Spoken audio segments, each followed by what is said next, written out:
Há um tempo, eu fiz uma observação astuta que dizia apenas pessoas preguiçosas usam seu próprio dinheiro.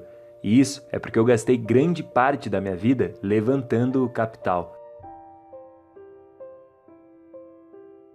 Hoje existem financiamentos coletivos e essas coisas, mas a razão pela qual eu tive que aprender a arrecadar dinheiro foi pela qual eu não tinha dinheiro. E então, se você ler Pai Rico e Pai Pobre, lá meu pai rico sempre dizia: nunca diga não tenho dinheiro para isso. E era meu pai rico, e muitos dos meus professores depois disso diziam: os preguiçosos sempre dizem não tenho dinheiro para isso, não tenho dinheiro. E é por isso que eles são pobres. Eles têm uma mentalidade pobre. Então, ao invés de descobrir como arrecadar dinheiro, é muito mais fácil ser um perdedor.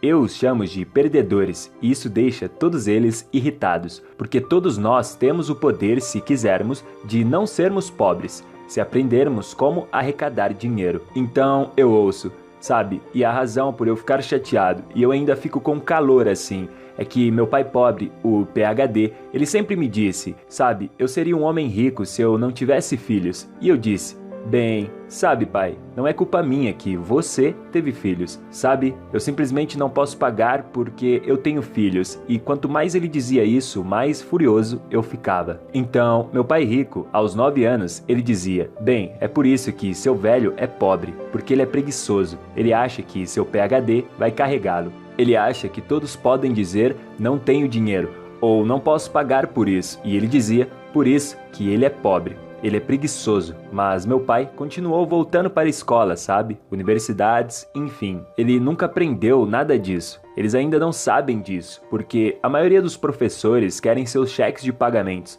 querem sua estabilidade. Eles querem segurança no emprego. Essa mentalidade é diferente e é isso que eles ensinam às crianças. Então, a razão de eu dizer que apenas pessoas preguiçosas usam seu próprio dinheiro é porque é preciso muito mais inteligência para levantar capital. Então, eu nunca fui capaz, desde o meu pai rico, desde menino, meu pai rico me proibiu de dizer, não posso pagar. Ele disse para mim, vá descobrir como você pode pagar, como você vai fazer alguma coisa. Descubra como você pode fazer algo.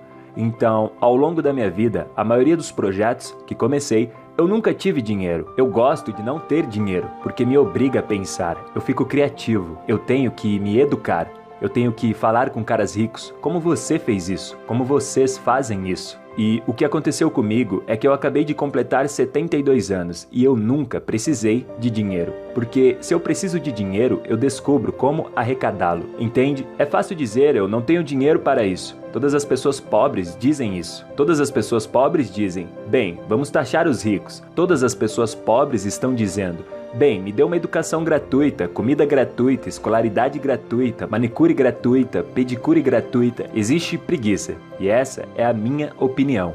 Então, sabe, ao longo da minha vida, eu levantei centenas de milhões de dólares. E foi pelo simples fato de que eu não tive dinheiro quando jovem. E aí eu aprendi a como levantar capital. E é muito simples, você tem que encontrar um ativo. E isso vale mais do que eu, sabe? Se eles não podem investir em mim, porque isso se chama escravidão, então o que eu faço? Quando eu comecei, eu escrevi isso no livro Fake. Eu comecei com um pequeno pedaço de imóvel. Eu encontrei uma desculpa, sabe? Esse condomínio com um quarto e um banheiro foi a minha desculpa para as pessoas me darem dinheiro.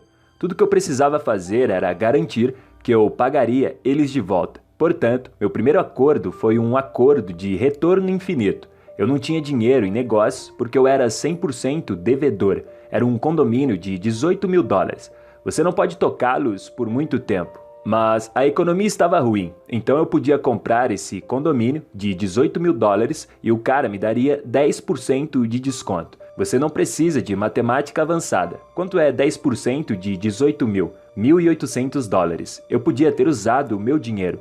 Eu tinha o meu dinheiro, mas isso seria muito fácil. Apenas pessoas preguiçosas usam seu próprio dinheiro. E é isso que realmente irrita muitas pessoas lá fora. Eles dizem, você está me chamando de preguiçoso? Sim, eu estou, porque você é o mesmo tipo de pessoa que diria, não posso pagar por isso, não posso fazer isso, não posso fazer aquilo. E esse é o problema. Está aqui em cima, essa parte entre esta orelha e esta orelha. Eu não posso fazer isso. A maior parte da minha família diz, não tenho dinheiro para isso. Meu pai me ensinou a dizer isso. Minha mãe me ensinou a dizer isso. O meu pai rico me disse que eu nunca deveria dizer isso. Então, esse foi o meu maior erro. Eu estava indo muito bem aqui. Isto foi em 73. Comecei a comprar meu primeiro negócio. E esse foi um negócio de 18 mil dólares. Logo, eu criei um fluxo de caixa que era infinito. Então, eu continuei fazendo isso. Eu tinha muitos bens, então eu decidi abrir o meu primeiro negócio. Foi um negócio de carteira de surfista em nylon. E não vendeu, sabe? Todo mundo conhece as carteiras hoje, mas naquela época, isso em 1974 ou 75, eles não sabiam o que eram as carteiras. Então quebramos muito rápidos. Compramos 100 mil dessas carteiras na Coreia e nós enviamos para o nosso depósito. Estamos pegando dinheiro emprestado de investidores. Então, arrecadamos cerca de 600 mil dólares. E eu tenho esse negócio de carteira idiota. Então, estamos com sérios problemas. Eu devia ao meu pai cerca de 200 mil dólares e meu pai rico estava rindo de mim. Estamos quebrando muito rapidamente, porque não podíamos mover as carteiras, 100 mil delas, e nós estávamos sentados nesse armazém e ninguém compraria de nós.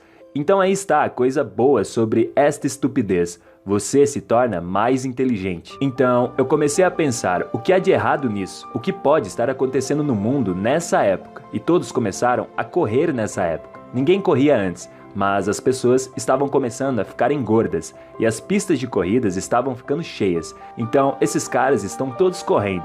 Então, estávamos lendo um jornal, sentado nesse armazém. E, lendo o jornal, descobrimos que havia um corredor que estava correndo ao redor do parque.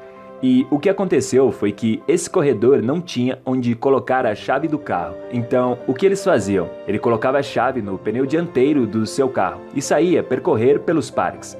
Então, estamos lendo esse jornal. E aí, voilá, quando ele voltou para o seu carro, o carro não estava lá.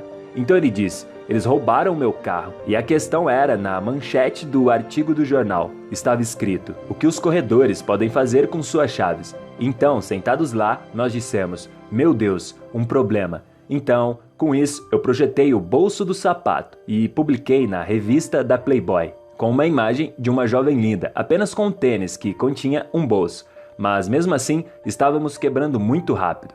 Mas quando essa imagem chegou à Playboy, de repente éramos gênios. E todo mundo começou a jogar o seu dinheiro em nós. E todo esse produto e nossas carteiras estavam vendendo. Nossos bolsos de sapatos estavam vendendo. E os investidores estavam felizes e as vendas dispararam.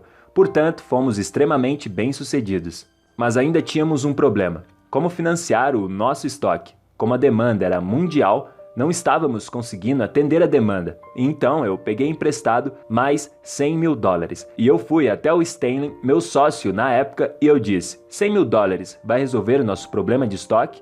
E ele disse, sim, vai. Então eu dei o cheque a ele. E aí ele fugiu com ele. Não tinha documentação assinada. E eu entreguei para ele. E ele ainda disse que eu devia dinheiro a ele. Então esse foi um dos meus primeiros erros de 6 dígitos. Em relação à riqueza, o número 1 é investir. Invista no que você ama. Eu adoro negócios, eu amo imóveis. Eu quero dizer, eu realmente amo isso. E eu amo também ouro e prata. E então eu invisto no que amo. A maioria das pessoas dizem, sabe, faça o que você ama. Mas eu prefiro investir no que amo.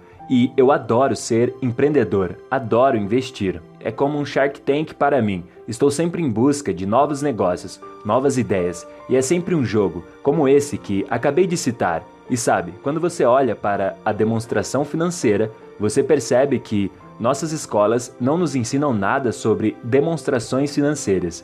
E esse é o verdadeiro problema.